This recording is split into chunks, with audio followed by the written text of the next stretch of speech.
The morning light filtered through floor-to-ceiling windows, catching dust motes suspended in the air like frozen stars.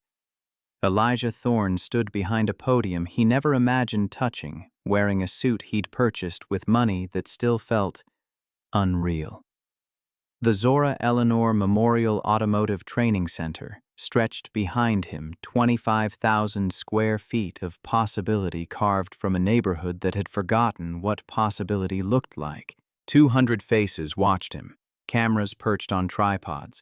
A reporter from the Los Angeles Times adjusted her recorder. The mayor's assistant checked her phone every 30 seconds, already planning the exit. Beside Eli, fingers gripped the podium's edge. Zora Thorne, 10 years old now, all her baby teeth replaced by permanent ones, her smile still capable of cracking glaciers, despite losing the gap that had defined her early childhood.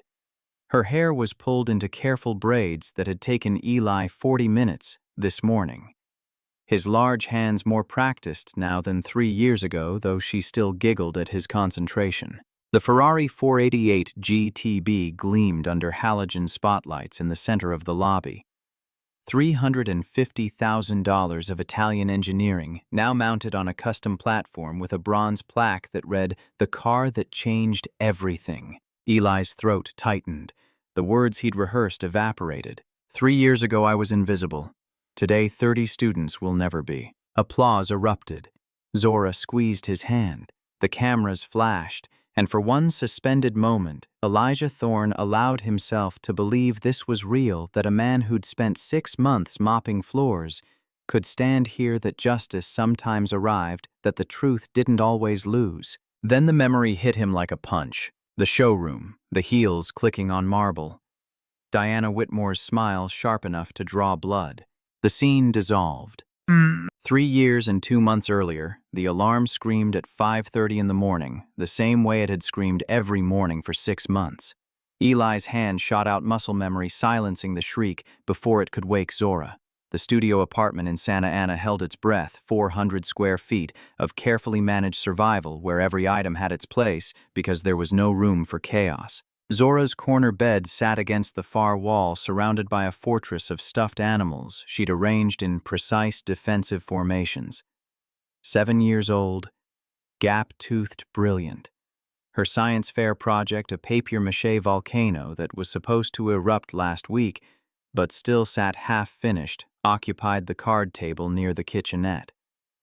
The bills on the refrigerator had migrated from white envelopes to pink ones past due notices that Eli tried to arrange, so the most urgent ones sat on top a triage system for poverty. The bank account on his phone showed $47.32.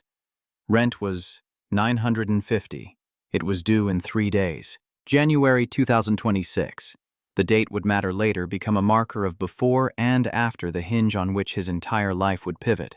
Eli moved through the morning routine with the efficiency of a man who'd learned that wasted motion was wasted time. Cereal in 2 bowls, milk from a carton that would be empty after today. The spoon scraping the bottom of the sugar container because Zora liked sweetness, and he couldn't afford the luxury of denying her small joys. She stirred as the first light crept through the window. Her eyes opened her mother's eyes, honey brown with flecks of gold that caught the sun. "When are you coming home, Daddy?" The question landed the same way it landed every morning, a reminder that 6 a.m. to 6 p.m. meant 12 hours where she measured time in Mrs. Calloway's kindness, and the hope that today wouldn't be the day the elderly neighbor decided babysitting for free was too much to ask. Eli knelt beside her bed. "Soon, baby, I promise." But promises cost nothing, and Zora was learning to count the hours. On the nightstand between their beds, a photograph watched over them both. Naomi Thorne in her Boeing badge photo taken 6 months before the diagnosis, 2 years before the funeral. She'd been 28 when cancer decided she didn't get to be 29. Elijah had been 31, and Zora had been 3, too young to understand why Mommy stopped coming home. "Naomi taught me to listen to machines before cancer took her voice." The thought was a ritual, now the same sentence every morning, the same way some people prayed. Eli didn't pray anymore. He listened instead to engines, to frequencies, to the truth that hummed beneath surfaces people ignored. The bus to Newport Beach took 40 minutes. Eli watched the neighborhoods change through scratched windows, the transition from survival to prosperity, marked by the gradual disappearance of security bars on windows, the emergence of landscaping that cost more than his monthly rent. Other passengers dozed or scrolled through phones they could afford to replace. A woman across the aisle wore scrubs returning from a night shift at Hoag Hospital. Her eyes held the same exhaustion Eli saw in his own reflection. Prestige Motors. Elite sat on Pacific Coast Highway like a temple to wealth. The showroom windows stretched 30 feet high, showcasing Ferraris and Lamborghinis and Porsches arranged like art installations. The building's white exterior gleamed in the early light, unmarred by the salt air that corroded everything else this close to the ocean. Eli entered through the service entrance in back the door that employees used, the door that kept them separate from the world inside. The basement locker room smelled of industrial cleaner and old sweat. His uniform hung on hooks, 17 gray coveralls with Prestige Motors Elite embroidered on the back, a costume for invisibility. But before he changed, Eli opened his locker. Inside, hidden beneath a false bottom he'd constructed from sheet metal and magnetic strips, lived $4,200 of diagnostic equipment.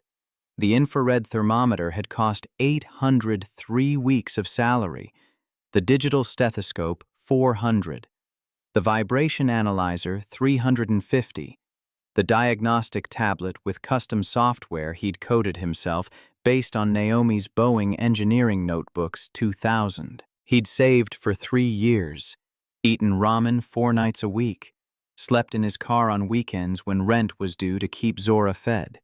Every dollar that didn't go to survival went into equipment that would let him hear what others couldn't. The hospital bed. Naomi's voice weakened by chemotherapy, but still precise, still teaching. Listen, Eli. 847 hertz means thermal stress. The harmonic signature tells you exactly where the failure is propagating. Machines don't lie, baby. People do. She'd been a mechanical engineer at Boeing, designing aircraft systems that kept people alive at 40,000 feet. She'd taught him to see metal and composite materials as living things with languages of their own. When the cancer metastasized to her brain, she'd spent her final coherent weeks transferring 15 years of expertise into notebooks she'd known he would need. The equipment slid into a false bottom in his cleaning cart. No one looked at the janitor's supplies. No one wondered why the detail specialist kept such expensive tools hidden. Invisibility had advantages. For 6 months, Eli had been invisible. He'd mopped the showroom floors while sales associates ignored him. He'd emptied trash cans while executives walked past as if he were furniture. He'd cleaned the bathrooms while mechanics joked about football games, their voices never lowering, because why would they?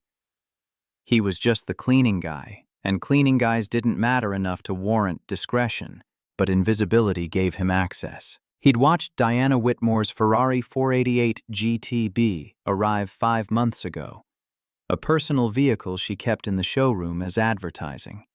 He'd watched it stall the first time 3 weeks later. He'd listened to her rage at the mechanics had seen the first specialist arrive with his diagnostic computer, had observed the confusion when the machine reported no errors. Specialist 2 had replaced the fuel injectors. Specialist 3 had adjusted the timing. Specialist 4 had replaced the engine control unit. Specialist 5 had thrown up his hands and suggested Diana accept that Italian engineering was temperamental. Eli had known the problem within 20 minutes of first listening. Aluminum mounting bracket. Intake manifold section. Thermal stress fractures creating harmonic resonance at 847 hertz when the engine reached specific RPM and temperature combinations. The resonance disrupted the intake seal, caused irregular air-fuel mixture, triggered stalls the computer couldn't predict because the failure was mechanical, not electronic. He'd written a diagnostic report. 3 pages of analysis, thermal imaging data, acoustic frequency measurements, a complete repair procedure. He'd sent it to Diana's email 3 weeks ago, copying the service manager and Richard Whitmore. The read receipt confirmed Diana had opened it at 8:47 in the morning, January 4th. She'd never responded. The showroom opened at 9.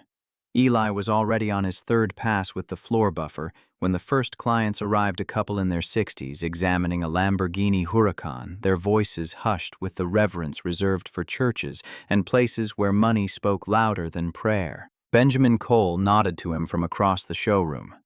Ben was 29, a service coordinator who'd started the same week as Eli, one of the few employees who acknowledged his existence with more than a grunt. White, college-educated from a family that had given him a car for his 16th birthday, everything Eli wasn't. But there was something in Ben's eyes that suggested he saw more than he admitted, noticed things others missed. 10 a.m. brought the morning rush. Sales associates in tailored suits guided clients between vehicles. The sound system played jazz at precisely calibrated volume, loud enough to suggest sophistication, quiet enough to allow conversation. The air conditioning maintained exactly 72 degrees, the temperature of comfort that wealth could buy. Diana Whitmore arrived at 10:30. She moved through the showroom like a woman who owned it, which she technically did, though everyone knew Richard Whitmore held the real power. 42 years old, blonde hair styled in a way that cost more than Eli's monthly grocery budget, wearing a pantsuit that probably exceeded his annual salary. Her heels clicked on the marble Eli had buffed to mirror brightness, each step a metronome of confidence. She never looked at him. Not once in 6 months had Diana Whitmore made eye contact with the man who cleaned her floors. But today was different. Today, the spring collection showcase would change everything, though neither of them knew it yet. The preparations began at 11.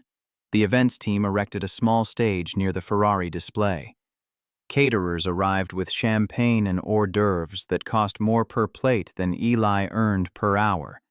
50 chairs arranged in precise rows, a sound system tested and retested until the acoustics satisfied Diana's perfectionist standards. The invitation list read like a directory of Southern California wealth: investment bankers, real estate developers, entertainment industry executives, people who bought exotic cars the way others bought groceries, a transaction of casual enormity that meant nothing and everything. Eli retreated to the margins, cleaning windows that didn't need cleaning, his presence expected and ignored. 1 p.m. brought the guests. They arrived in vehicles that cost more than houses in the neighborhoods where Eli had grown up.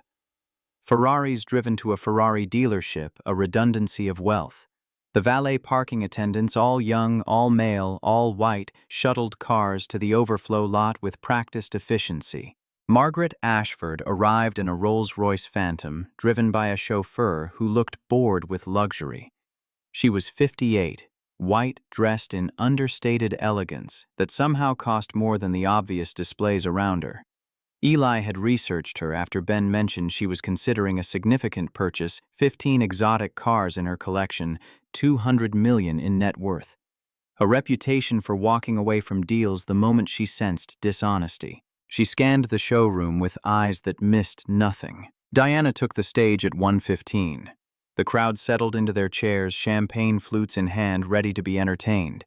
This was theater as much as sales, a performance where Diana played the role of expertise, of automotive passion, of everything the wealthy clients wanted to believe about themselves. This season brings extraordinary opportunities. Her voice carried perfectly, the sound system transforming her words into gospel. We've curated vehicles that represent the pinnacle of engineering excellence. Each car has a story. Each represents a legacy. The crowd murmured appreciation. But there's one vehicle I want to discuss personally. Diana gestured toward her Ferrari 488 GTB. This beauty has been temperamental. Laughter rippled through the audience. Mechanical issues were charming when you could afford 5 specialists. 5 certified Ferrari technicians have examined this car. Each brought decades of experience. Each brought diagnostic equipment worth more than most vehicles on the road. Diana paused for effect. And each, I'm afraid, has failed to solve the mystery. Eli continued wiping a window that had been clean for 10 minutes. His back was to the stage, but he could see Diana's reflection in the glass. Perhaps we need fresh perspective. Her tone shifted, acquiring an edge that made Eli's shoulders tense. Our detail specialist spends so much time observing. Maybe he has creative theories. The showroom went quiet. Eli turned slowly. Diana's eyes locked on him. 50 pairs of guest eyes followed her gaze. Cameras that had been recording the presentation swiveled to capture the janitor with the cleaning rag. Mr. Thorne has been with us for 6 months. Diana's smile could cut diamonds. Always watching. Always listening. Perhaps his unique vantage point has revealed insights our certified specialists missed. The coded language was perfect. Nothing overtly racist, nothing legally actionable. Just the subtle suggestion that the black man cleaning floors might have delusions of expertise, might think his observations mattered, might not understand his place. Diana walked to a small table beside the Ferrari. She picked up the key fob, held it up for the crowd to see. If anyone here can fix what 5 experts couldn't, this car is theirs. Her voice rang with theatrical generosity.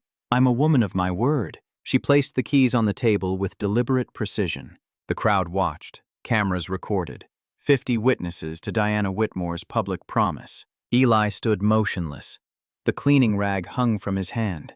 Every instinct screamed at him to walk away, to retreat to invisibility, to understand that this was a trap designed to humiliate him in front of people who would share the story at dinner parties for months. But then he thought of Zora. He thought of Naomi. He thought of the diagnostic report Diana had read and ignored. The rag dropped into his cleaning cart.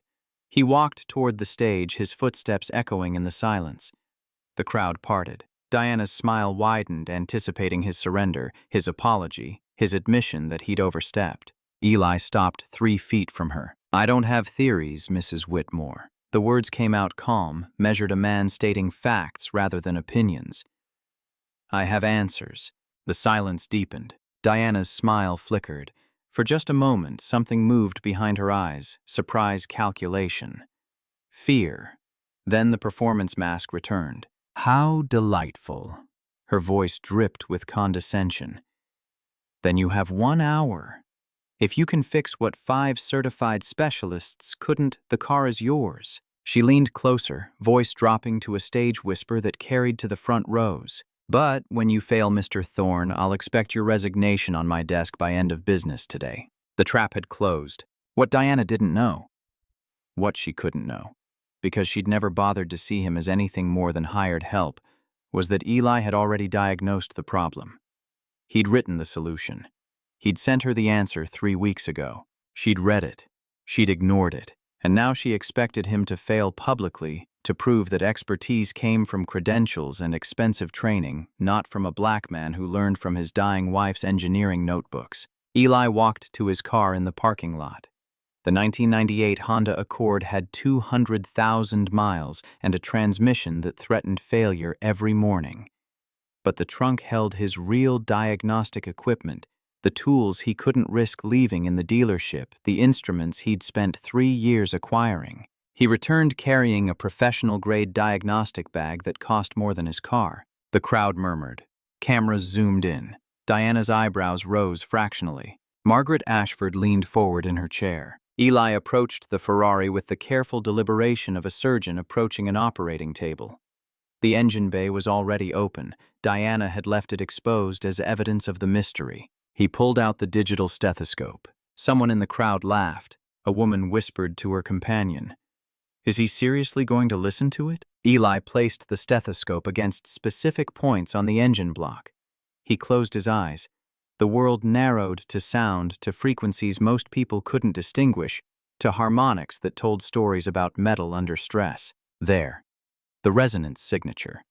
847 Hz with a secondary harmonic at 1239.8. The exact frequencies Naomi had taught him meant thermal stress fracture in aluminum alloys. He opened his eyes. The crowd watched with expressions ranging from curiosity to contempt. Diana stood with arms crossed, confident in his impending failure. 847 Hz. Eli spoke clearly, loudly enough for everyone to hear. Secondary harmonic at 1239.8 Hz. A man in the front row turned to his wife. What does that mean? It means I know exactly what's broken. The crowd stirred. This wasn't the script Diana had written. The janitor was supposed to fumble to admit ignorance, to provide entertainment through humiliation. Margaret Ashford stood. "Excuse me?" Her voice carried authority that had nothing to do with volume. "I'd like to make a phone call." Diana's smile tightened. "Of course, Mrs. Ashford. Though I'm not sure." Margaret was already dialing.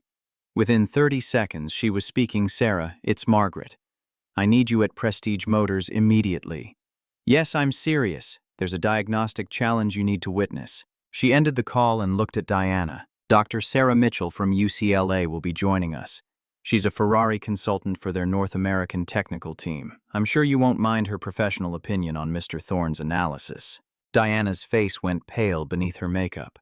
The trap she'd designed was suddenly showing teeth she hadn't anticipated. Eli returned to his examination. He pulled out the infrared thermometer, $800 of German engineering, capable of measuring temperature variations to 1/10 of a degree. The crowd watched as he methodically mapped the engine bay's thermal profile, his hands moving with the confidence of expertise. 20 minutes later, Dr. Sarah Mitchell arrived. She was 52, white, dressed in jeans and a UCLA faculty polo that suggested she'd been pulled from weekend plans. She carried her own diagnostic equipment, professional-grade instruments that matched Eli's in quality, if not in origin. Margaret made introductions. "Dr. Mitchell, this is Elijah Thorne. He's diagnosed a resonance failure at 847 Hz. Sarah's eyebrows rose. "That's a very specific frequency." She turned to Eli. "How did you measure that without spectrum analysis equipment?" "I have spectrum analysis." He pulled out his tablet, showed her the custom software. "And I have ears." Sarah examined his equipment with the careful attention of someone who recognized quality. "These are professional-grade tools. Where did you receive your training?" "My wife was a mechanical engineer at Boeing. She taught me before cancer took her." The showroom had gone silent. Diana watched from the stage, her performance mask slipping to reveal something harder, more desperate. Sarah pulled out her own infrared thermometer. "May I verify your thermal readings?" "Please." She spent 10 minutes confirming every measurement Eli had taken. When she finished, her expression had shifted from skepticism to professional respect. "Your thermal mapping is accurate to 0.2 degrees. She spoke to the crowd now, her voice carrying the authority of academic expertise. That level of precision is rare even among certified specialists. Eli pointed to a specific location near the intake manifold. "The problem is here. Aluminum mounting bracket thermal stress fractures. When the engine reaches specific RPM and temperature combinations, the bracket vibrates at resonant frequency, creates harmonic interference that disrupts the intake seal." Sarah leaned in, examining the bracket with a jeweler's loop she'd pulled from her kit. After a long moment, she straightened. "He's right." She held up the loop. "Microfractures radiating from the bolt holes. Classic thermal stress pattern." The crowd erupted in murmurs. Cameras captured Diana's expression, shock giving way to panic, giving way to rage. But Eli wasn't finished. "This is the same diagnosis I sent Mrs. Whitmore 3 weeks ago." He pulled out his phone, navigated to his sent emails, turned the screen toward Sarah. "Complete analysis, thermal imaging data repair procedure. Sent January 4th at 6 a.m. Sarah read the email. Her expression darkened. She turned to Diana. "You've had the solution for 3 weeks." Diana opened her mouth, closed it. The performance had no script for this moment. Ben Cole appeared at the edge of the crowd. His face was pale, but his jaw was set. He carried a folder HR documents he'd copied in secret evidence he'd been collecting for months. He caught Eli's eye, nodded once. The trap Diana had designed was closing on her instead. But before Eli could process what that meant, his phone buzzed. He glanced at the screen. Mrs. Calloway's number. He answered, stepping away from the crowd. "Mr. Thorne." "I'm so sorry to bother you." Mrs. Calloway's voice carried distress she tried to hide. "There's been an incident at Zora's school. They're asking you to come immediately." Eli's chest tightened. "Is she hurt?" No. But there's been an accusation about lying. The principal wants to see you right away." He looked at the Ferrari, at the crowd, at Diana, whose trap was unraveling, but whose power remained. "Tell them I'm on my way." He ended the call. The showroom watched him, waiting for his next move. Margaret Ashford stood. "Mr. Thorne, is everything all right?" "My daughter needs me." He looked at Diana. 1 hour, you said. I'll be back in 45 minutes to finish this. Diana's smile was vicious. If you leave now, you forfeit. The car remains mine and your employment ends today.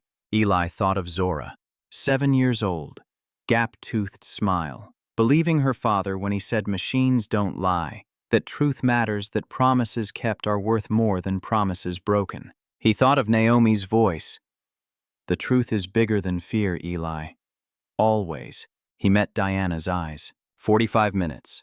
When I return, I'll fix your car, and then you'll honor your word in front of 50 witnesses and a dozen cameras. He walked out. Behind him, the crowd exploded into conversation. Margaret Ashford pulled out her phone again. Dr. Sarah Mitchell examined the Ferrari with renewed interest. Ben Cole clutched his folder of evidence. And Diana Whitmore realized, perhaps for the first time, that the trap she'd designed had teeth she couldn't control and they were closing on her throat. Riverview Elementary School sat in a neighborhood that had gentrified over the past decade, pricing out the families who'd built the community and replacing them with professionals who complained about property taxes while voting down school funding measures. The building was 60 years old, renovated with the minimum investment required to appear modern without actually addressing systemic issues. Eli arrived in 20 minutes, his Honda protesting every acceleration. The front office smelled of industrial cleaner and old paper. The receptionist, white 50s, wearing a cardigan despite the California heat, looked up from her computer with the expression of someone interrupting a task she found more important than human interaction. I'm here for Zora Thorne. The receptionist checked her screen. Principal is waiting. Office 3. Principal Catherine Morrison sat behind a desk that tried to project authority through size alone. She was in her 50s, white, with the kind of smile that had been focus grouped to appear warm without actually conveying warmth. Across from her, in a child-sized chair that made Eli's chest ache, Zora sat with her hands folded in her lap. Her gap-toothed smile was absent. Mr. Thorne. Principal Morrison gestured to the adult-sized chair beside Zora. Thank you for coming on short notice. Eli sat. His hand found Zora's squeezed gently. She squeezed back. We've had a situation today. The principal folded her hands on the desk, mirroring professionalism she'd learned in administrator training. Zora told several classmates that her father owns a Ferrari. Eli waited. One of the parents contacted me. She was concerned that Zora was, let's say, embellishing her family's circumstances. The principal's eyes flicked to Eli's work coveralls still stained from the morning's cleaning duties. Children sometimes tell stories to feel included, and we want to address this gently, but truthfulness is a core value we instill here at Riverview. My daughter doesn't lie. The words came out flat, controlled, but beneath the surface rage built like pressure in a sealed container. Mr. Thorne, I understand defending your child, but given your employment circumstances, he cut her off. Given my employment circumstances, you've made assumptions about what I can and cannot own. You've decided my daughter is lying because a black man who works as a janitor couldn't possibly afford a luxury vehicle. Principal Morrison's face flushed. I never said anything about race. You didn't have to. The silence stretched. Zora's hand tightened in his. For the record, Eli continued, his voice deadly. Calm. My wife was a mechanical engineer at Boeing. She taught me diagnostic expertise worth more than your annual salary. I've been offered that Ferrari by the CEO of Prestige Motors Elite in front of 50 witnesses, and when I return therein, he checked his phone 22 minutes. I'm going to fix a problem 5 certified specialists couldn't solve, and I'm going to drive that car off the lot. He stood, pulling Zora up with him. My daughter told the truth. Your parent complained because the truth made them uncomfortable, and you called me here because you'd rather police a 7-year-old's honesty than confront the assumptions that made you believe she was lying. Principal Morrison's mouth opened closed. Eli looked down at Zora. You did nothing wrong, baby, nothing. Outside, walking to the car, Zora's voice was small. Daddy, are you really going to fix the car? Yes. Are you really going to own it? Yes. She was quiet for a moment. They think I'm lying because you're black. It wasn't a question. Eli knelt on the sidewalk, bringing himself to her eye level. Some people can't see past what they expect. They look at me and see a janitor, so they decide that's all I can be. They don't see the hours I studied. They don't see Mom teaching me. They don't see the truth. He touched her cheek. But machines don't lie, remember, and neither do we. So when we tell the truth and people don't believe us, that's their failure, not ours. Zora nodded slowly. The gap-toothed smile tried to return hesitant but present. Can I watch you fix the car? Eli checked the time. 17 minutes to get back to Prestige Motors. 45-minute deadline. The whole structure of the afternoon balanced on a knife's edge. We'll see what Mrs. Whitmore says. But either way, you're going to see your dad keep a promise. They drove back in silence, Zora watching the neighborhoods change through the window, learning lessons about America that Eli wished she didn't need to know at 7 years old. Prestige Motors' elite had transformed in his absence. News vans crowded the parking lot. Someone had leaked the story. Probably Ben, definitely intentionally. KTLA, Fox 11. Even a CNN affiliate, their satellite trucks bristling with equipment. The showroom crowd had doubled spectators drawn by the scent of spectacle. Eli parked in the employee lot. He turned to Zora. You stay in the car, lock the doors. If anyone approaches who's not me, you call Mrs. Calloway. Zora nodded, but her eyes were wide. The Ferrari sat visible through the showroom windows gleaming under lights. Eli walked through the service entrance. The basement locker room was empty. He pulled out the replacement bracket he'd purchased 2 weeks ago. Ferrari part number 298847, $47 from a specialty supplier in Los Angeles.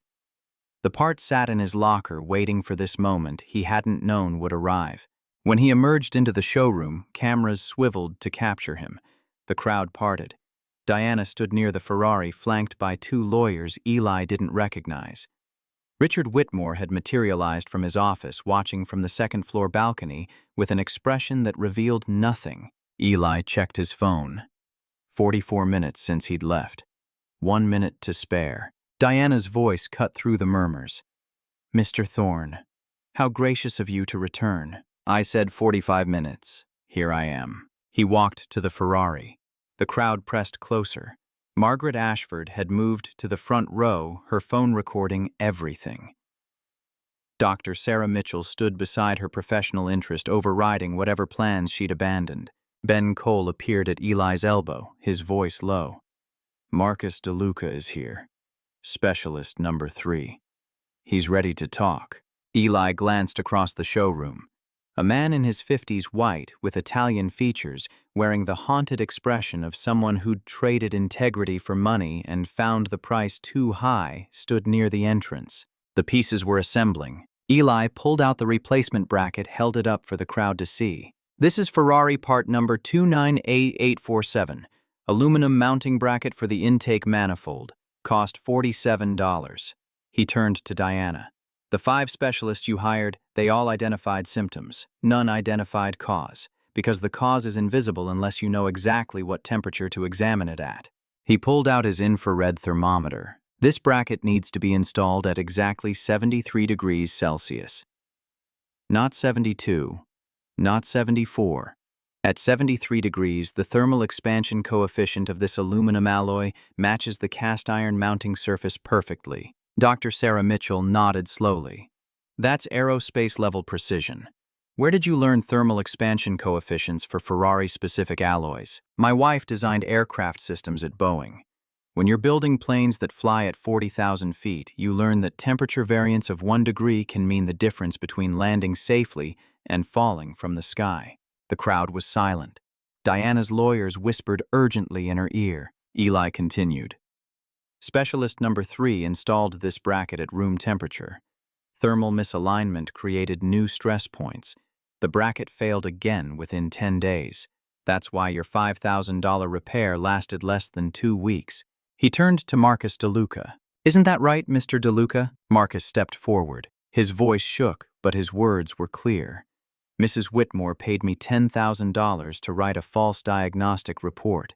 She knew the bracket was the problem. She knew Mr. Thorne's analysis was correct.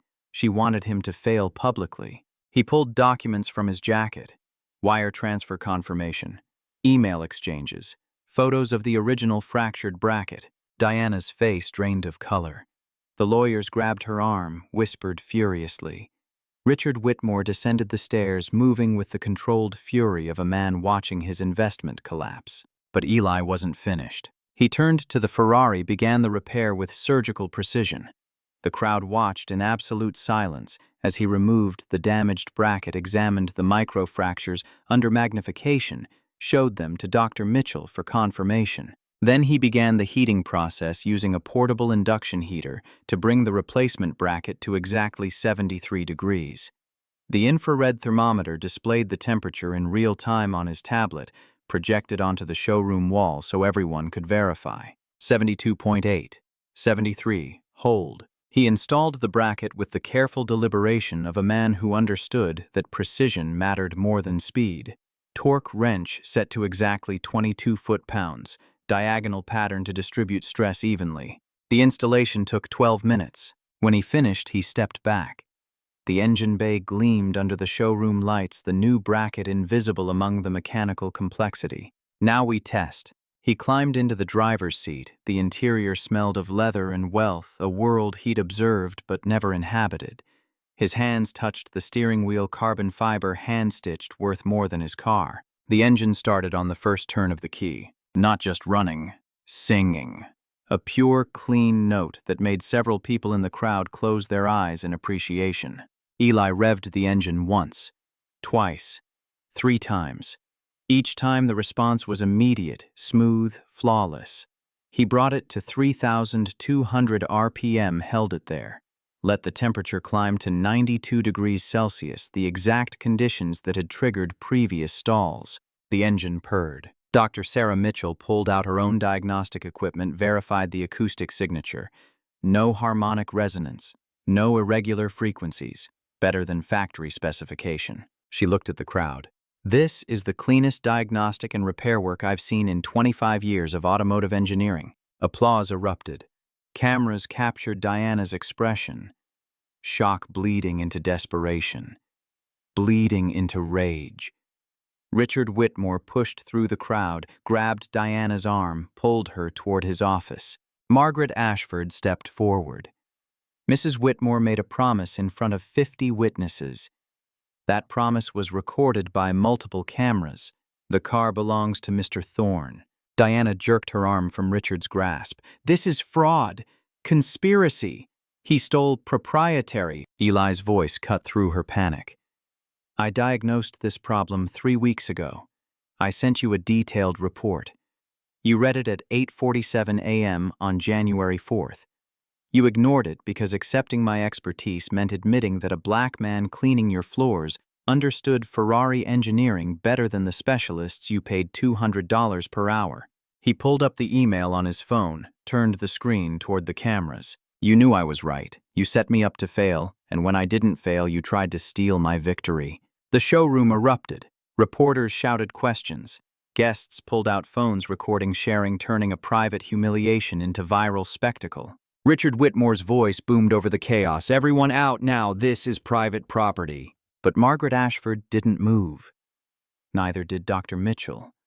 Neither did the reporters with cameras. This car belongs to Mr. Thorne. Margaret's voice carried absolute certainty. Your wife promised it in front of witnesses. That constitutes a binding verbal contract under California law. If you attempt to renege, I will personally fund the lawsuit that destroys your reputation. Richard looked at Diana, at Eli, at the cameras recording everything. The calculation happened in real-time lawsuits versus bad publicity versus Margaret Ashford's $2.3 million Lamborghini order that hung in the balance. Fine. The word came out like broken glass. Take the car. He turned and walked away. Diana stood frozen, abandoned by her husband, exposed in front of the clients she'd courted, destroyed by the trap she'd designed. Eli didn't celebrate. He simply nodded to Margaret, to Dr. Mitchell, to Ben Cole, who'd risked his job to help. Then he walked outside to where Zora waited in the Honda, her face pressed against the window. He opened the door. She tumbled out, wrapping small arms around his waist. "Did you fix it, Daddy?" "Yes, baby." "Did you win?" He looked back at the showroom, at the Ferrari that was legally his, at the cameras that had documented everything, at the truth that had finally spoken louder than lies. "We won, but more importantly, we told the truth, and the truth was bigger than the people who tried to bury it." Zora pulled back, her gap-toothed smile blazing. "Bigger than the sky." Eli knelt, bringing himself to her level. "Bigger than the sky, baby." Inside the showroom, Ben Cole was talking to reporters. Marcus DeLuca was handing over documentation to a lawyer Margaret had called. Dr. Mitchell was examining the Ferrari's repair with professional fascination, and Diana Whitmore was making a phone call that Eli couldn't hear, didn't need to hear, because the pattern was revealing itself. This wasn't isolated. This wasn't one CEO's prejudice. This was something deeper, older, more systematic than a single showroom in Newport Beach. The battle was won. The war was just beginning. The termination letter arrived at 6 a.m. the next morning, January 25, 2026, delivered by email because cowards never knocked on doors. Eli read it on his phone while Zora slept, the studio apartment still dark except for the glow of the screen. Due to gross misconduct, unauthorized use of company property, and disruption of client relations, your employment with Prestige Motors Elite is terminated effective immediately. Final paycheck will be mailed within 7 business days as required by California law. Signed by Richard Whitmore, not Diana, the husband cleaning up his wife's mess, protecting assets while sacrificing her reputation. Eli's bank account showed $12.47. The final paycheck would cover 2 weeks at $15 per hour, $450 before taxes, maybe $300 after. Rent was due in 6 days. $950 he didn't have. But the Ferrari title sat on the kitchen counter, transferred, legally documented, by a dozen cameras and 50 witnesses, $350,000 of Italian engineering that he couldn't sell without seeming opportunistic, couldn't keep without appearing tone-deaf, couldn't use without acknowledging that Diana's public promise had been both trap and treasure. His phone buzzed, text from Ben Cole. "Check the news. It's everywhere." Eli opened his browser. The video had 15 million views. CNN had picked it up. The Washington Post ran a think piece about systemic racism in luxury retail. Twitter exploded with hashtags Prestige Motors, racism, invisible expertise, Ferrari justice, and beneath the celebration in comment sections and Reddit threads, people were digging. Former employees sharing stories, customers posting receipts showing price disparities, a pattern emerging from the digital excavation that mirrored what Eli suspected but couldn't yet prove. Another text. This one from an unknown number. "Mr. Thorne, this is Margaret Ashford. We need to talk. Today. My office noon. This is bigger than you know."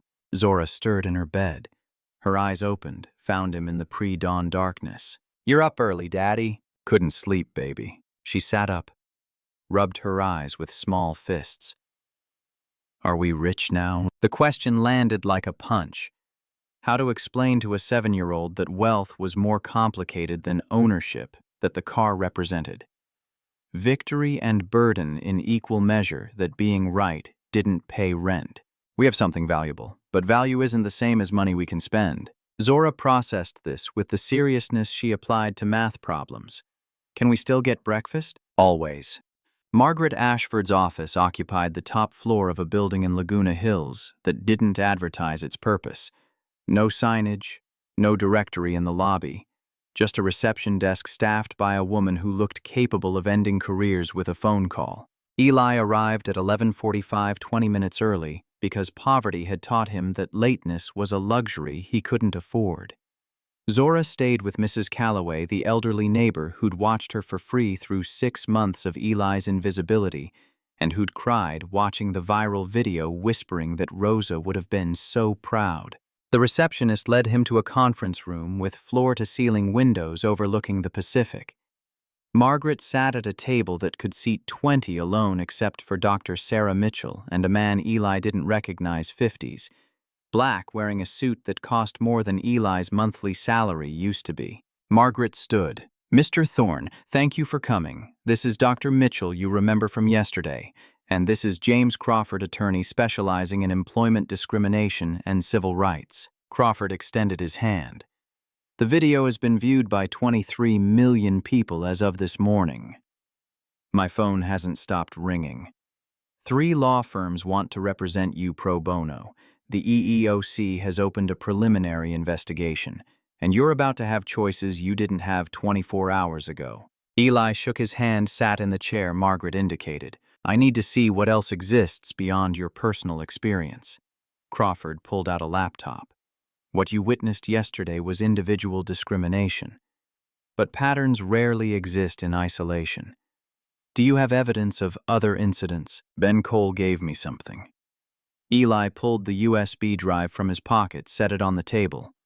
"He said it contains HR files, emails, financial records he's been collecting for months." Crawford inserted this drive into his laptop.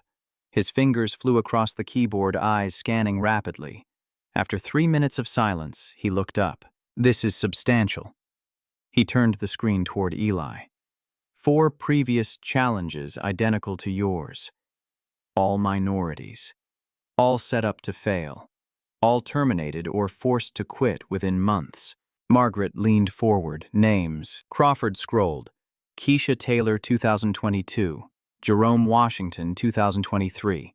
2 others with redacted names, likely settlement agreements with NDAs. He clicked through more files. But it's not just the challenges. Look at this hiring data. Black and Latino applicants offered an average of $2 per hour less than white applicants with identical qualifications. Customer pricing varies by zip code. Minority neighborhoods charge 12% more for identical services. Dr. Mitchell examined the screen. "That's not individual bias, that's systematic policy." Crawford continued clicking. "And these emails." He highlighted several messages.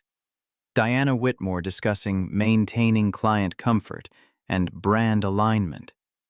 Richard Whitmore approving pricing strategies that explicitly target low oversight demographics. Corporate speak for racism. Margaret's voice was cold. "How many people are we talking about?" Crawford ran calculations, based on employment records and customer data spanning 7 years across this dealership alone. Conservative estimate, 100 employees affected. Maybe 500 customers overcharged. And if the pattern exists at the other 11 Whitmore dealerships, then we're looking at federal scope, RICO implications, Department of Justice involvement rather than just EEOC. Crawford closed the laptop. "Mr. Thorne, you need to understand what you're holding. This isn't just your vindication. This is evidence of organized, coordinated, multi-state discrimination conspiracy." The weight of it settled on Eli's shoulders. Yesterday, he'd wanted justice for himself.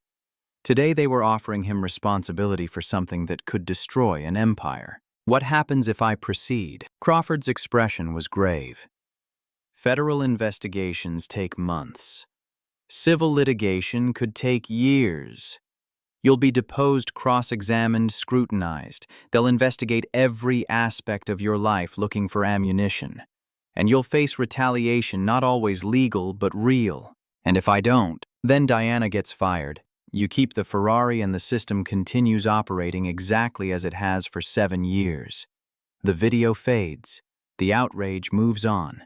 And Richard Whitmore hires another CEO who implements the same practices with more sophistication. Eli thought of the school principal's assumption that Zora was lying, of the 100 employees whose stories mirrored his own, of Naomi's voice.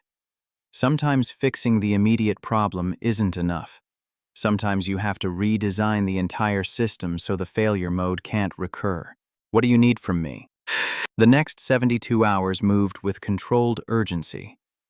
Crawford contacted former employees whose names appeared in the files. Keisha Taylor answered on the first ring, her voice shaking. "I've been waiting 3 years for someone to do something about this." Jerome Washington was more cautious. "I signed an NDA. They paid me to stay quiet. Crawford's response was precise. If there's a federal investigation, NDAs become void. You can testify without penalty. By January 28th, Crawford had commitments from 6 former employees willing to provide testimony. By the 30th, the number had grown to 12. Each had a story. Each had documentation. Each had been invisible until someone gave them permission to speak. The EEOC investigator assigned to the preliminary review was named Rachel Moreno. She was 43, white, with professional credentials that suggested 20 years perfecting the art of patient documentation. Her first call to Eli came February 1st, 2026. Mr. Thorne, I've reviewed the materials submitted by your attorney. I need to conduct a formal interview. Can you come to our Los Angeles office tomorrow at 9 a.m.? Eli checked his bank account. $8.17. The bus fare to downtown LA would cost $7 round trip. I'll be there. The interview lasted 6 hours. Moreno recorded everything with the mechanical precision of someone who'd documented thousands of cases. She asked about hiring practices, bathroom access, the lunchroom seating that mysteriously segregated by race without any written policy, the small indignities that accumulated into systemic oppression. Did anyone witness the separate bathroom policy? Everyone, but it wasn't written down, just understood. And the Ferrari challenge, you sent a diagnostic report 3 weeks prior. Eli showed her the email, the read receipt, the timestamp showing Diana had opened it at 8:47 a.m. Moreno made notes. This is where your case becomes extraordinary. Most discrimination victims can't demonstrate competence publicly. You proved it in front of 50 witnesses.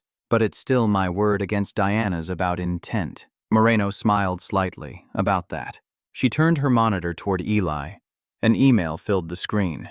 Subject line, Problem Resolution Strategy.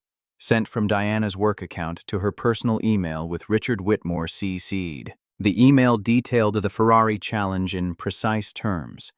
Target employee. Expected failure mode. Specialists who'd been contacted to provide cover.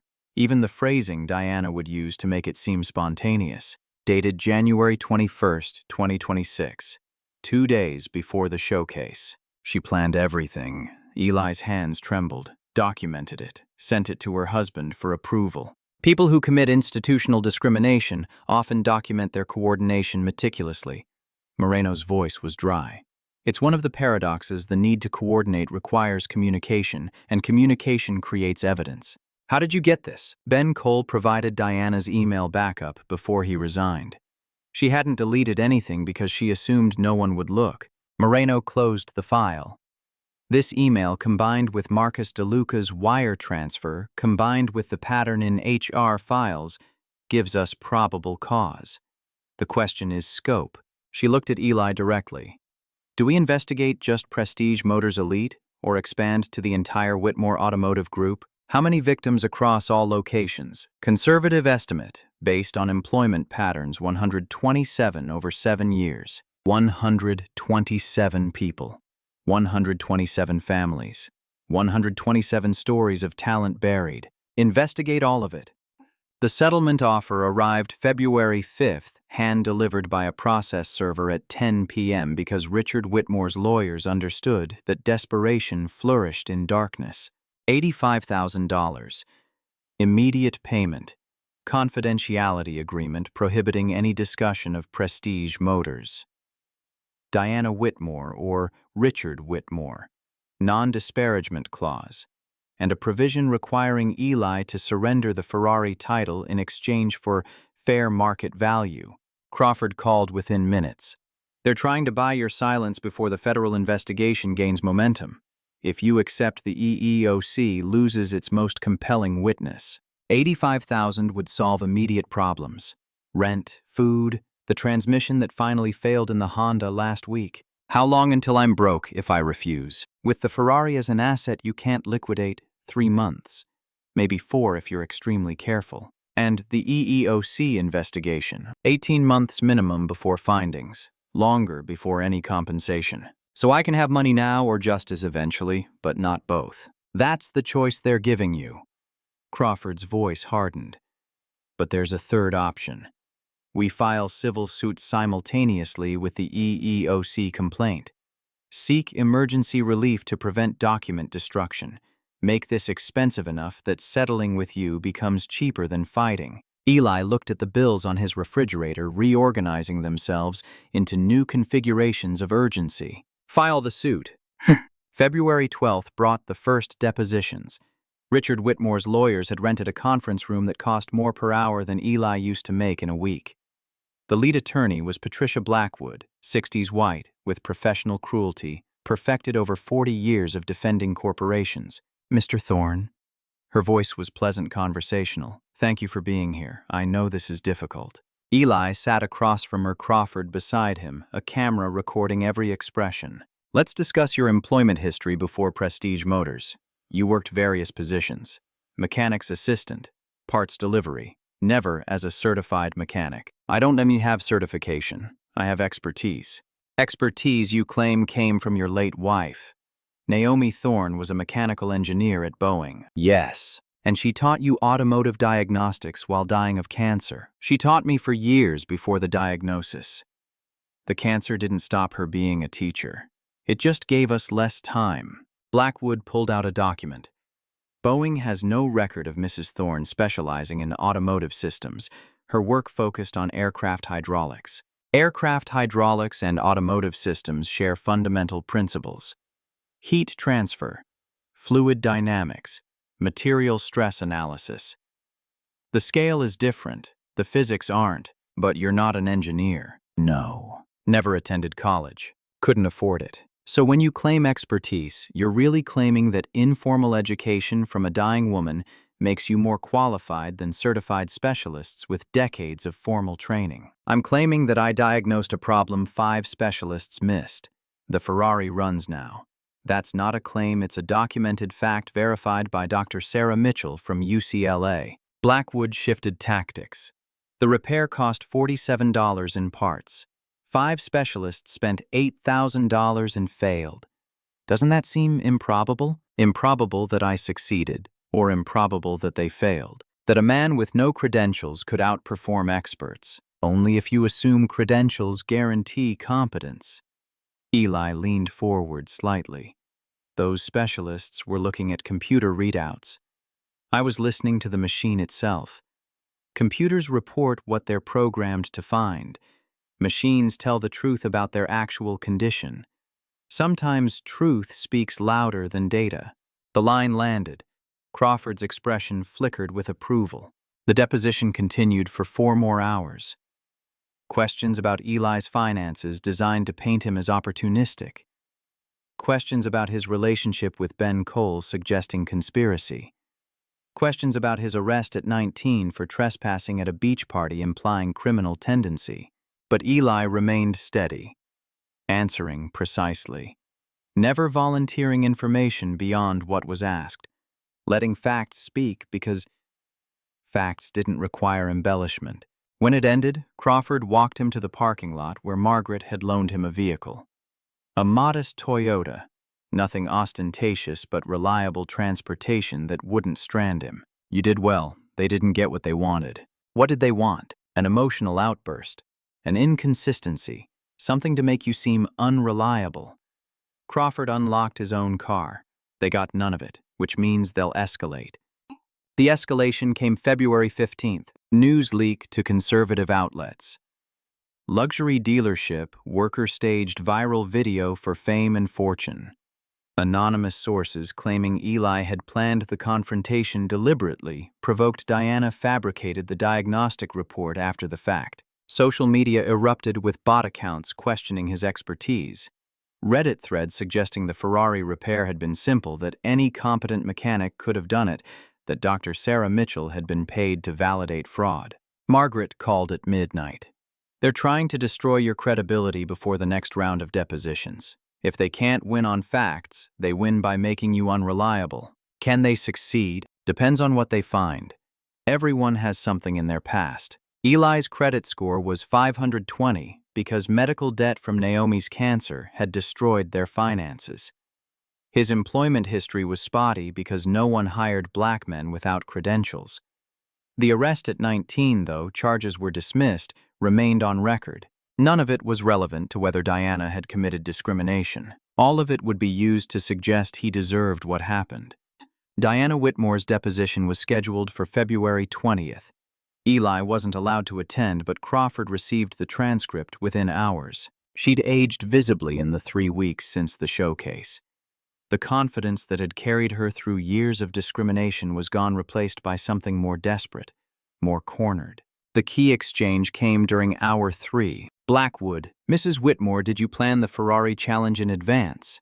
Diana: It was a spontaneous decision during the showcase. Opposing counsel: Then how do you explain this email from January 21st detailing the exact challenge, including which specialists you'd contacted and what phrasing you'd use? Long silence. Diana: Richard told me to send that. He wanted documentation of our client engagement strategies. Opposing counsel: So Richard Whitmore directed you to set up Mr. Thorne to fail. Diana: I was following corporate policy. He approved everything. The challenges, the pricing differences, the hiring practices. It was all him. Crawford called Eli after reading it. She's throwing Richard under the bus, trying to save herself by claiming she was following orders. Will it work? Legally? Maybe. Those emails show Richard's involvement, but morally, she still implemented every policy, still humiliated every employee, still destroyed careers. What happens now? Now Richard deposes, probably claims the opposite, that Diana acted alone, exceeded her authority. Crawford paused. Partners in discrimination become enemies when facing federal charges. Our job is making sure both go down. The eviction notice arrived February 28th, 30 days to vacate. After that, sheriff's deputies would physically remove their possessions and change the locks. Eli sat in the studio apartment staring at the notice while Zora slept. The Ferrari sat in Margaret's climate-controlled garage, too valuable to risk, too symbolic to sell. An asset that couldn't be liquidated because liquidating it meant admitting defeat. His phone buzzed. Text from Crawford. Heard about eviction. Margaret Ashford has offered to cover housing until case resolves. Before you say no, consider that homelessness helps nobody. Pride was expensive. Sometimes accepting help was the only way to keep fighting. Eli typed back. Tell her I'll pay her back when this is over. Crawford's response came immediately. She doesn't want repayment. She wants you to win. There's a difference. March 3rd, 2026. The new apartment in Costa Mesa had 2 bedrooms, first and last month's rent covered by Margaret lease in Eli's name. Zora got her own room for the first time in her life. Moving day brought help from unexpected places. Ben Cole arrived with a truck. Jerome Washington came with his Navy buddies. Former Prestige Motors employees whose names Eli was still learning showed up because solidarity mattered more than convenience. They moved boxes in silence, punctuated by brief conversations. Men and women who understood that what happened to Eli could have happened to any of them had happened to some of them. Keisha Taylor arrived with groceries. Your daughter needs to eat while you're fighting this battle. She handed Eli bags containing cereal, milk, bread, sandwich materials. Real food, not the cheapest options, but what a growing child actually needed. I can't accept. Yes, you can. Keisha's voice was firm. You're fighting for 127 people. That's enough burden without adding pride to it. By mid-March, the witness list had solidified. 7 former employees willing to testify. Ben Cole's documentation, Marcus DeLuca's confession and wire transfer evidence, Dr. Sarah Mitchell's professional validation, Margaret Ashford's testimony about canceling her order after witnessing discrimination. Crawford compiled it into a case file that ran 237 pages. This is comprehensive. He spread documents across Margaret's conference table where they'd gathered for preparation. But comprehensive doesn't mean easy. Richard's lawyers will attack every witness, question every document, make this as painful as possible. When does the EEOC hearing happen? Scheduled for April 15th. Federal Building, downtown LA. 3-person panel. full testimony. Crawford looked at Eli directly. This is where everything becomes public. Everything. Your finances, your marriage, Naomi's death, the years of struggle. Nothing stays private. Eli thought of Zora asking if they were rich now, of Naomi's voice teaching him that truth mattered more than comfort, of the 127 people whose stories deserved to be heard. I'm ready. But he wasn't. Nobody could be ready for what came next. April 1st brought Richard Whitmore's deposition transcript. Crawford delivered it personally, his expression grim. He claims Diana acted entirely on her own, that he had no knowledge of the discrimination, that the emails showing his approval were forged or misrepresented. Can he actually claim that? He can claim anything. The question is whether the panel believes him. Crawford pulled out highlighted sections. But he made mistakes. Look here, he claims he never approved specialist payments over $5,000. But corporate policy requires dual authorization for those amounts. His signature is on every wire transfer, so he's lying. Yes. But he's lying with lawyers who know how to make lies sound plausible.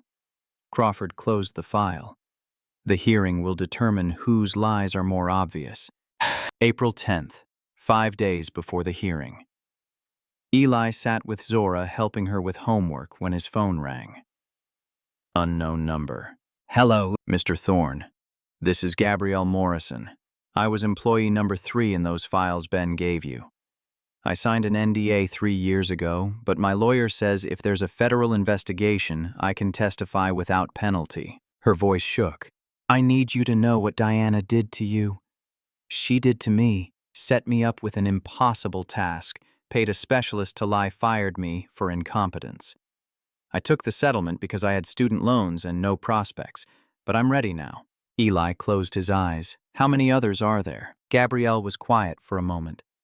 I've been talking to people. There are 4 of us with NDAs, all ready to break them if it helps. Crawford needs your contact information. I'll send it. Gabrielle paused.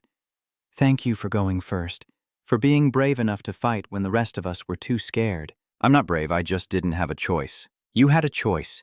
You could have taken the money and walked away. Gabrielle's voice strengthened.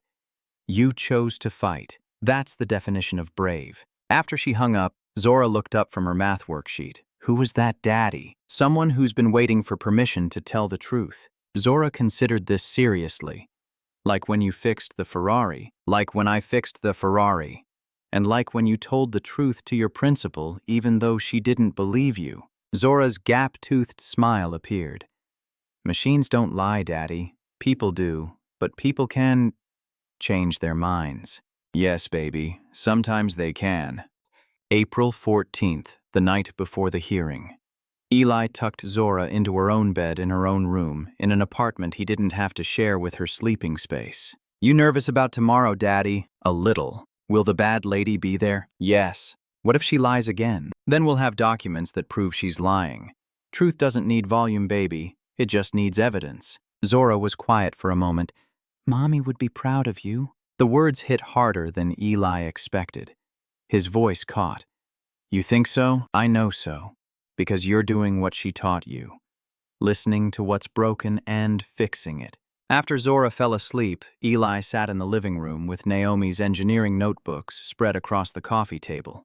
Pages of equations and diagrams and teaching notes written in the careful hand of someone who knew she was running out of time.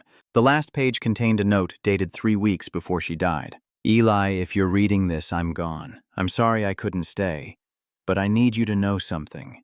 The truth is bigger than fear. It's bigger than money. It's bigger than the people who try to bury it.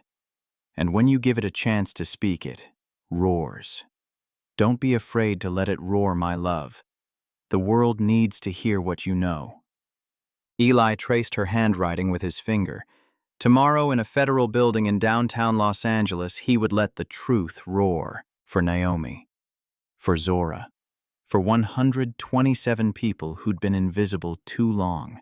The truth was coming, and it would not whisper. April 15th, 2026. The federal building in downtown Los Angeles had been designed to intimidate marble columns, reaching toward ceilings that disappeared into shadow security checkpoints, staffed by officers whose expressions suggested they'd stopped caring about individual stories decades ago. The EEOC hearing room occupied the third floor, accessible only after metal detectors and ID verification, and the implicit understanding that justice lived behind locked doors. Government standard fluorescent lighting. Conference table scarred by years of depositions. American flag in the corner as if truth needed visual reminders of its obligations. Eli arrived at 8:30 for a 9 o'clock hearing. Crawford walked beside him carrying 2 bankers, boxes of evidence that represented 6 months of invisible observation, 3 months of frantic documentation, and testimonies from people who'd spent years believing silence was safer than speech. The gallery held 20 seats. Margaret Ashford occupied the front row, dressed in a navy suit that whispered wealth without shouting it. Dr. Sarah Mitchell sat beside her professional interest, overriding whatever research she'd abandoned to witness this. Ben Cole was there, pale but determined. Jerome Washington, Keisha Taylor, Gabrielle Morrison, Robert Sterling, the 4th NDA case who'd come forward last week, his settlement 3 years old but his anger still fresh. The faces of pattern discrimination ready to watch the system they'd been excluded from finally acknowledged their existence. Zora stayed with Mrs. Calloway. Eli had explained it gently. This was procedural business, adult complexity. Nothing a 7-year-old needed to see. The real reason sat unspoken. He didn't want her watching if the truth lost, didn't want her hope crushed by machinery that ground slowly enough to feel like defeat. Diana Whitmore entered at 8:50 with 2 lawyers flanking her like bodyguards. She'd lost weight since the showcase 3 months ago. The tailored suit that had projected authority now hung slightly loose, as if her power had been siphoned away along with her reputation. Dark circles beneath expertly applied makeup. Hair still perfect but somehow diminished. A woman watching everything she'd built collapse in slow motion. Her lawyers wore the expensive armor of corporate defense, Hugo Boss suits, leather briefcases, expressions suggesting they'd defended worse people for better money. But something was different. They weren't flanking Diana protectively. They kept distance, as if association itself had become liability. Diana didn't look at Eli, didn't acknowledge the gallery, just sat at her table and stared at documents her lawyers arranged with less confidence than their billable hours suggested they should possess. Richard Whitmore was conspicuously absent. The 3-member panel entered at precisely 9 a.m. Dr. Judith Morrison, 62. Black with silver hair and eyes that had witnessed every permutation of workplace discrimination and stopped being surprised without stopping being angry. She led the panel flanked by 2 colleagues whose credentials Crawford had researched: Daniel Foster, white male 50s, 20 years EEOC experience; Patricia Williams, black female 40s, former civil rights attorney now serving federal oversight. Dr. Morrison arranged papers on the table with movements that suggested this hearing was one of dozens she'd oversee this month, each representing someone's entire world compressed into procedural timelines. Mr. Thorne. Her voice carried the weight of federal authority tempered by human recognition. Mrs. Whitmore, thank you both for appearing. This is a preliminary fact-finding hearing to determine whether the complaint filed by Mr. Elijah Thorne warrants expanded investigation under Title VII of the Civil Rights Act. She looked at the gallery, acknowledging the former employees whose presence spoke louder than words. We will hear opening statements, examine evidence, and render preliminary findings. This is not a trial. There are no criminal charges at this stage. We are determining whether probable cause exists to justify Department of Justice referral. She turned to Diana's lawyers. Counselors, you may begin. The lead attorney stood Sandra Winters, who'd deposed Eli with clinical precision, designed to make poverty sound like moral failure. Your Honors, this complaint represents fundamental mischaracterization of routine employment termination. Mr. Thorne was hired as detail specialist custodial work. He was terminated for performance issues, including unauthorized use of company time, disruption of client relations, and insubordination. She clicked a remote. PowerPoint presentation appeared on the screen, corporate polish applied to character assassination. Mr. Thorne lacks formal automotive certification. No college degree. Employment history showing pattern of short-term positions. The Ferrari incident he characterizes as discrimination was in fact an impromptu challenge Mrs. Whitmore extended to all showcase attendees. That Mr. Thorne interpreted this as racial targeting reflects his perception, not Mrs. Whitmore's intent. The slides changed. Eli's credit score. His arrest record from 19. Employment gaps presented as evidence of instability rather than systemic exclusion. Furthermore, Mr. Thorne refused a generous settlement, $85,000, far exceeding years of potential earnings. This suggests motivation beyond legitimate grievance. It suggests opportunism leveraging viral attention. Sandra sat. The presentation remained on screen. Eli's life, reduced to data points designed to make him seem desperate, unreliable, unworthy of belief. Dr. Morrison's expression hadn't changed. Mr. Crawford, your response. Crawford stood calm as deep water. May I present evidence, Your Honors? Please proceed. What followed was systematic destruction of every argument Sandra Winters had constructed. Crawford projected the email Eli had sent Diana 3 weeks before the showcase: complete diagnostic analysis, thermal imaging data repair procedure recommended with aerospace-level precision. Mrs. Whitmore received this analysis January 4th at 8:47 a.m. Red receipt confirms she opened it. She read it. She ignored it. Crawford paused, letting the timeline sink in. Then on January 21st, she sent this email to her personal account with Richard Whitmore copied. The problem resolution strategy email filled the screen. Subject line alone was damning. Contents were devastating. The Ferrari challenge outlined in precise detail, including which specialist had been contacted, what phrasing Diana would use, expected failure mode, termination procedure, post-failure. Dated 2 days before the showcase. This wasn't impromptu. This was premeditated humiliation documented by the perpetrator herself. Diana's lawyers exchanged glances. One whispered urgently to her. She shook her head, face pale. Crawford continued. And here is the wire transfer, $10,000. Corporate account to Marcus DeLuca, authorized by both Diana Whitmore and Richard Whitmore. 2 days before the showcase. Mr. DeLuca has provided sworn testimony that this payment was compensation for filing a false diagnostic report. A report blaming the ECU when he knew the actual problem was the bracket Mr. Thorne had correctly identified. The audio recording played Marcus DeLuca's confession, legally obtained time-stamped, his voice shaking. Mrs. Whitmore paid me $10,000 to write a false report. She knew Mr. Thorne's analysis was correct. She wanted him to fail publicly. The room was silent except for the hum of fluorescent lights and the faint traffic sounds filtering through triple-paned windows. But this isn't just about Mr. Thorne. Crawford clicked to the next slide. 4 other employees. All minorities. All subjected to identical challenges designed to justify termination. Keisha Taylor's face appeared, then Jerome Washington, Gabrielle Morrison, Robert Sterling. Each received impossible tasks.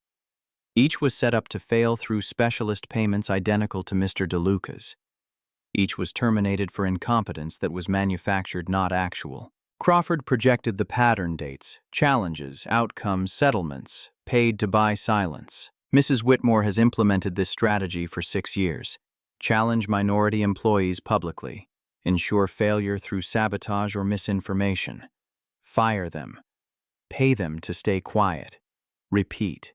Ben Cole stood from the gallery without prompting.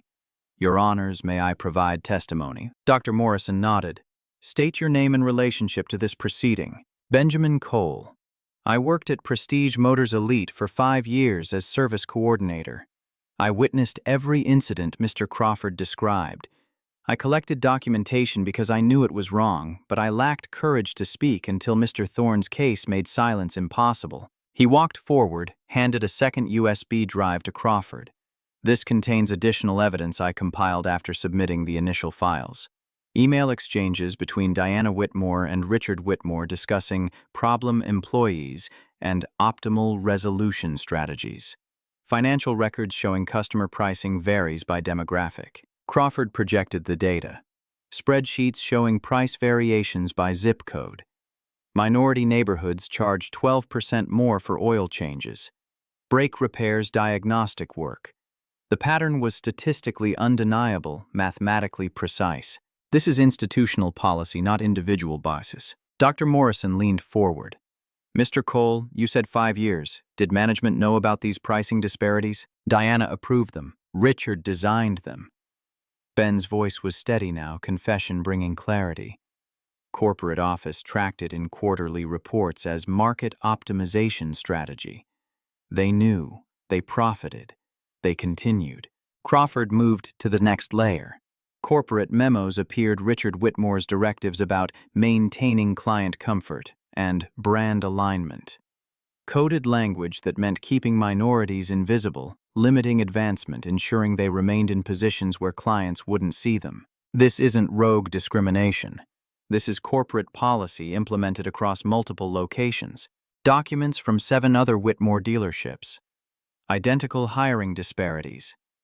Identical pricing strategies. Identical termination patterns spanning 12 locations, 7 years, 127 documented victims. Dr. Morrison and her colleagues were taking notes rapidly. Patricia Williams spoke. Mr. Crawford, you're alleging organized conspiracy across state lines. Yes. RICO implications. This exceeds EEOC jurisdiction. This requires Department of Justice criminal investigation.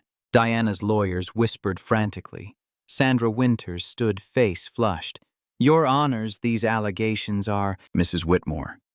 Dr. Morrison's voice cut through the objection. Do you wish to respond to these allegations? Diana stood slowly.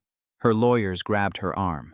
She pulled away with force that suggested something breaking inside some internal dam, finally collapsing under accumulated pressure. It wasn't supposed to be like this. The room held its breath. I was following instructions. Diana's voice was barely audible. Richard told me we needed to maintain standards. He said certain employees created comfort issues for high net worth clients. He said the challenges were performance evaluations, that if people couldn't meet expectations, they didn't belong. Her hands trembled against the table. I believed him. Or I told myself I believed him. Because believing was easier than acknowledging what I was really doing. She looked at Eli for the first time since the hearing began. You were right about the Ferrari. I knew it the moment I read your email January 4th. I knew you were more competent than the specialists I'd hired, and that terrified me. Her voice cracked. Because if a janitor could outperform certified experts, what did that say about my judgment? What did that say about the entire system I'd built my career defending? Sandra Winters stood. Mrs. Whitmore, I strongly advise against. Diana cut her off. I'm done listening to lawyers tell me how to spin truth. The truth is, I destroyed people's careers because I was more afraid of being wrong than committed to being right. She turned to the panel. I discriminated against Mr. Thorne, against Keisha Taylor, Jerome Washington, Gabrielle Morrison, Robert Sterling, and everyone else in those files. I did it knowingly. I did it systematically. And I did it because Richard Whitmore rewarded me for it with bonuses, with praise, with the illusion of power that came from enforcing his policies. The room erupted, reporters in back rows typing frantically, former employees crying. Margaret Ashford's expression was grim satisfaction. Dr. Morrison banged her gavel. Order. The noise subsided. Diana sat heavily, her lawyers abandoning pretense of damage control, already calculating how to bill for a case they'd just lost. Dr. Morrison looked at Eli. Mr. Thorne, do you wish to add anything? Eli stood. The tremor from 3 months ago was gone. His voice was calm, measured dignity that didn't require volume. I'm not just a janitor, Mrs. Whitmore. I'm a father. I'm a widower. I'm a mechanic who learned from the best teacher I'll ever have. I'm a man who spent $4,200 on diagnostic equipment because excellence matters more than recognition. He pulled out receipts, spread them on the table. 3 years of saving. 3 years of sacrifice documented in credit card statements and equipment invoices. I have more expertise than your 5 specialists combined. You knew it. You buried it. Because accepting my competence meant confronting the lie your career was built on, that credentials guarantee worth, that people without degrees belong in margins. Eli's hands were steady. You did mean it. For 6 years to 127 people, you meant every humiliation, every impossible challenge, every termination designed to protect your comfort at the cost of other people's dignity. He looked at the panel. Machines don't lie, Mrs. Whitmore. They tell you exactly what's broken if you're willing to listen. Documents don't lie either. Neither do patterns. Neither do 127 voices finally speaking after years of enforced silence. Dr. Morrison conferred quietly with her colleagues. 3 minutes of whispered conversation, while the room waited, suspended between vindication and deferral. She spoke, "This hearing is concluded. We find probable cause supporting Mr. Thorne's complaint. Furthermore, the scope and systematic nature of evidence presented suggest violations exceeding EEOC jurisdiction." She looked directly at Eli. "These findings will be referred to the Department of Justice for criminal investigation under RICO statutes, wire fraud provisions, and Title 42 United States Code Section 1983, deprivation of rights under color of law." Diana's face crumbled. Her lawyers sat frozen. "Mrs. Whitmore. Mr. Richard Whitmore should expect federal subpoenas within 30 days. This panel recommends Whitmore Automotive Group operations be placed under consent decree pending investigation." Dr. Morrison stood. "This institution was founded on the principle that all people deserve equal treatment under law. For 7 years, that principle was violated systematically, deliberately, profitably. Today, we begin restoration. This hearing is adjourned." The gavel fell. Justice began. April 16th, 2026. Midnight. Diana Whitmore's termination arrived via email, Richard's lawyers working overtime to establish distance. No severance, no acknowledgement of 10 years marriage or 6 years implementing his policies. Clinical notification employment ended, corporate access revoked. 6 a.m. brought divorce papers served by process server, paid extra to ensure Diana was awake when she received them. Richard claiming fraud, that Diana had deceived him about discriminatory practices, that he'd been victim rather than architect. 9 a.m. her assets froze by federal court order. Prosecutors moving faster than expected, securing evidence before destruction. Bank accounts. Investment portfolios. The Newport Beach house, Richard's lawyers argued, belonged to him through prenuptial protection. By noon, Diana Whitmore was effectively homeless. Media coverage was relentless. CNN split-screened Diana's confession versus Richard's denial. MSNBC brought employment law experts explaining following orders hadn't been valid defense since Nuremberg. The video hit 25 million views. April 17th brought the first dealership closure. Prestige Motors Elite shuttered with terse statement about restructuring during transition. 40 employees laid off, inventory liquidated at 20 cents on dollar. Eli watched from the Costa Mesa apartment, Zora beside him, working on homework about honesty, while national news dissected consequences of lies. "Your teacher wants to know if I've ever told truth when it was hard." Zora looked up from her worksheet. "Have you?" "Yes, baby, the hardest thing I've ever done." "Was it worth it?" "Ask me in 3 years. October 2027. 18 months after the EEOC hearing. The Department of Justice announcement came via press conference, 347 pages of findings. 7 years systematic discrimination. RICO violations, wire fraud, civil rights deprivation under color of law. Richard Whitmore indicted on 14 federal counts. Diana Whitmore, cooperating witness, received immunity in exchange for testimony.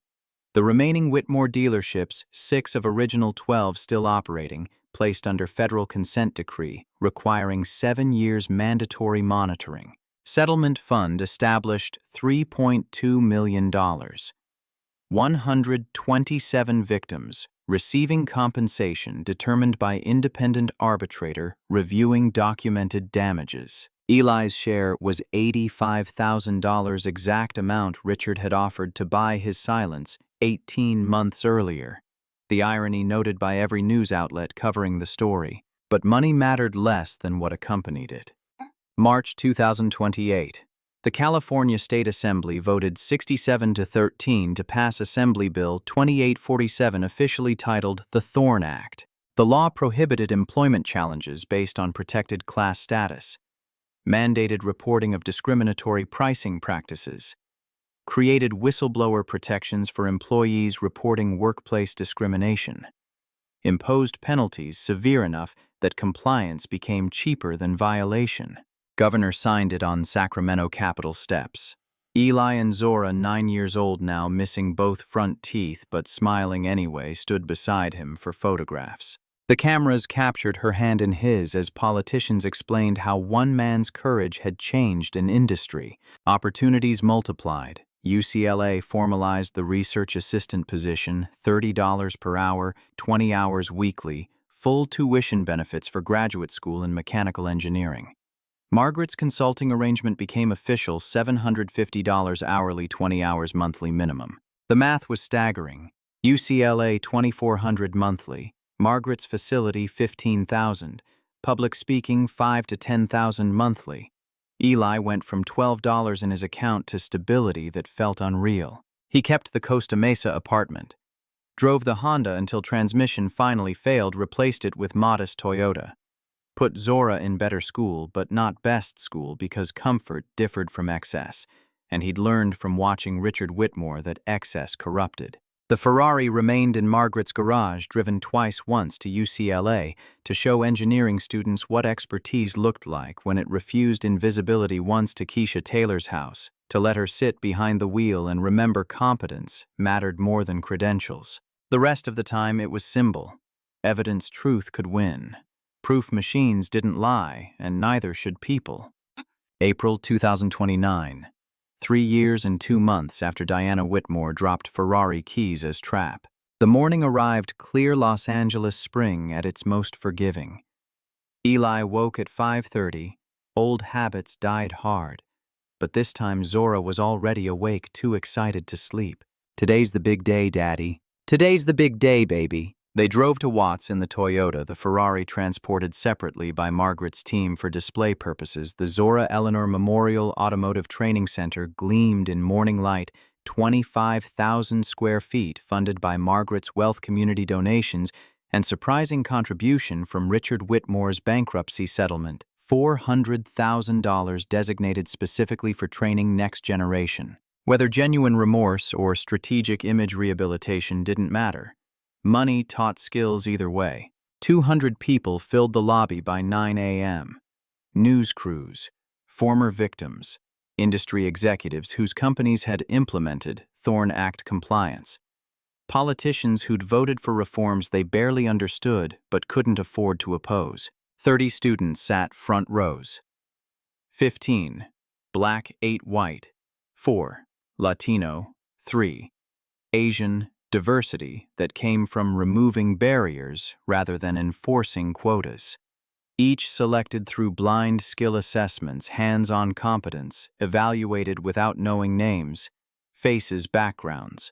Each had full scholarships, funded by the Settlement Margaret's Foundation, and community support that had grown organically once people understood what was possible. Tyler Harris stood at front of classroom, visible through glass walls. 19 years old, Black from Bakersfield, originally teaching diagnostic methodology to students who would have been excluded 3 years ago. His journey mirrored Eli's talent, ignored until someone decided to look past assumptions. 10 a.m. Eli stood behind the podium where Part 1 had opened the scene, now arriving with full context. Margaret Ashford sat front row, Dr. Sarah Mitchell beside her, Ben Cole, Jerome Washington, Keisha Taylor, Gabrielle Morrison, Robert Sterling. Crawford in back, professional satisfaction evident. Mrs. Calloway in honored guest section, crying already because Rosa would have been so proud. And Zora, 10 years old now, all baby teeth gone adult smile, confident and bright. Wearing dress Mrs. Calloway had helped her pick hair in braids Eli had finally mastered after 3 years' practice. The Ferrari occupied the lobby mounted on platform bronze plaque polished, the car that changed everything. But it wasn't alone. Beside it sat diagnostic equipment donated by Ferrari North America, Mercedes-Benz BMW. Tools worth $200,000 available to students who couldn't afford 4,200 of their own. Eli looked at the crowd. Prepared remarks sat on podium. He set them aside. 3 years ago, I was invisible. Words came without notes, without performance. I mopped floors in showroom where my competence was buried because it came in wrong package. I was janitor who knew more than certified specialists, black man who understood machines better than people paid to fix them. Father trying to show his daughter that talent mattered more than credentials. He gestured toward Zora. Today, 30 students will never be invisible. They'll have tools, training, proof that expertise can be learned if someone's willing to teach that skin color has nothing to do with understanding how machines speak. Applause. Eli waited for silence. This car behind me changed my life. Not because I own it, though I do legally, because Diana Whitmore made promise she regretted, but couldn't revoke. It changed my life because it proved truth is louder than lies when you give it microphone. He looked at the Ferrari, remembering showroom challenge 50 witnesses watching trap close on person who designed it. My wife Naomi taught me machines don't lie. They tell you exactly what's broken if you're quiet enough to hear. Emotion cracked his voice. She was right, but she taught me something else that people can change. Not quickly, not easily, but possible. Movement at back. Woman in AutoZone vest over civilian clothes watching with expression equal parts pain and hope. Diana. She'd sent $500 donation 2 months ago. Anonymous but return address gave her away. Eli hadn't responded, hadn't acknowledged. But donation-funded textbooks for 3 students who couldn't afford them. Their eyes met across crowded room. Diana nodded once, apology, acknowledgement, recognition that some damage couldn't be undone, only accounted for. Then she slipped out, returning to whatever life she'd built from ruins. Eli continued. 127 people were affected by systematic discrimination at Whitmore Automotive Group. Each received compensation. Each received acknowledgement. But money doesn't erase years of humiliation. Justice doesn't undo damage. It just stops bleeding and gives wounds chance to heal. He gestured to students. These 30 represent something bigger than individual success. They represent system that finally asked whether talent was being buried by assumptions. They represent industry that decided credentials matter less than competence. They represent possibility that America can actually become what it claims to be, place where merit speaks louder than prejudice. Thunderous applause. Tyler Harris and students joined. Cameras captured everything, Ferrari student Zora beaming with pride. When noise subsided, Zora stood. Can I say something, Daddy? Eli nodded, throat too tight. She walked to podium, stood on step stool to reach microphone. Voice, clear. Confident girl who'd learned truth was worth speaking even when people didn't want to hear. My dad says machines don't lie. But he taught me people can change. 3 years ago, someone tried to humiliate him because they couldn't see past what he looked like. Today, 30 kids get to learn from him because he refused to be invisible. She looked at Eli with Naomi's eyes. Mommy would be proud, Daddy, because you didn't just fix a car. You fixed a system that was broken way worse than any engine. Room erupted. Eli pulled Zora into hug that became photo every outlet used father and daughter. Victory and legacy proof, sometimes fighting for justice meant fighting for right of next generation to never need to fight at all. After ceremony, after speeches and photos and congratulations from people Eli would never remember, he and Zora drove to Laguna Beach. The Ferrari emerged from Margaret's garage for final journey, not to prove competence, not demonstrate victory. Just spend time with his daughter in car that represented everything they'd survived. Zora ran hands over leather interior. Can we come here every year? Where? This beach, where Mommy asked you to marry her. Eli pulled into parking spot overlooking Pacific. Ocean stretched endlessly, waves catching afternoon light horizon dissolving into silver. He'd proposed to Naomi here in 2011, this beach, this spot. Sunset turning sky orange and gold. She'd said yes before he finished asking, laughing with joy of someone who knew exactly what she wanted. 18 years ago. Lifetime and yesterday simultaneously. We can come every year, he looked at Zora. Every year until you're tired of it. I'll never be tired of it. They walked to sand shoes abandoned in car feet, finding cold shock of ocean water. Zora ran ahead collecting shells with focused intensity she applied to everything. Tyler Harris had asked to join them, 19-year-old, who'd driven 6 hours from Bakersfield on grandmother's insistence that Elijah Thorne could teach him things no school would. Now he walked beside Eli, heading to Ferrari factory engineering program in Italy on fellowship that wouldn't have existed without Thorne Act. You changed my life. Tyler's voice carried weight of debt that couldn't be repaid. I was working at Jiffy Lube changing oil, dying inside, because I knew I could do more, but nobody would let me try. You changed your own life. I just gave you tools. No. You gave me permission to believe my talent mattered. Tyler paused. That's bigger than tools. Silence. 3 generations mechanical expertise spanning from Eleanor's Honda Civic to Naomi's Boeing systems to Ferrari proving competence transcended credentials. Zora returned with shells, presenting them like treasures. Are these the same ones Mommy saw? Some of them. Ocean brings new shells every day, but some have been here longer than we've been alive. How do you know which are old and which are new? You don't. You just appreciate them all the same. Sun began descent toward horizon, painting sky in shades without names. Eli thought of Naomi's voice.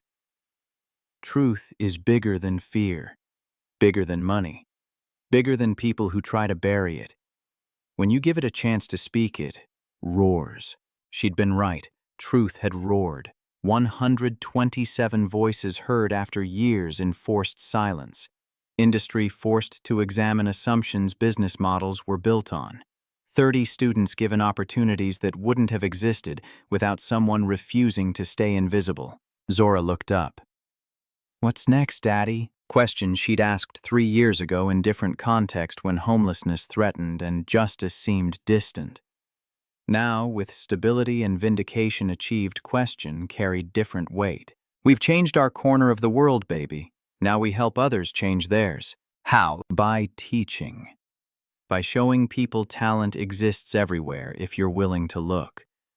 By making sure next kid like Tyler doesn't have to wait until 19 to find someone who believes them. Zora nodded seriously, bigger than the sky. Eli smiled catchphrase that had sustained them finally arriving at conclusion. Bigger than the sky. Waves rolled in eternal and patient.